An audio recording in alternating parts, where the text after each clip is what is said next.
Tere, mina olen Mele Pesti ja ma kirjutasin raamatu Minu Kuressaare.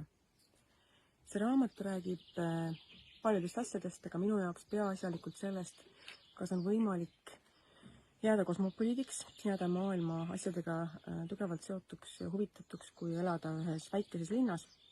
Seda enam, kui see linn asub veel mitme maa ja mere taga võrreldes ülejäänud maailmaga. Ühtlasi see raamat on ka üsna isiklik lugu minu perekonnast, sellest, kuidas aastal 1950 mu vanavanemad Kuressaart elama tulid, tulles Kingisseppa, kuidas siin kasvas mu ema 50ndate Kingissepas. Sealt edasi hüppan iseenda lapsepõlve 80ndatel, ehkki jah, enne seda veel aastal 73 tuli üks pikkade juuste ja alt laienevate pükstega tulevane muuseumimees siia linna elama.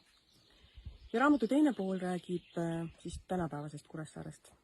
Seal osas võtsin appi veidi ka uuskuressaarlasi, kes on tulnud siia elama mujalt ja teinud siin suuri asju.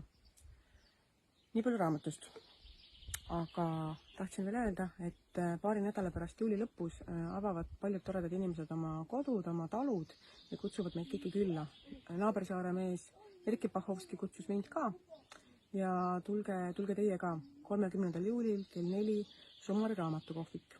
Räägime paljudest raamatutest, aga sealhulgas ka Minu Kuressaarest.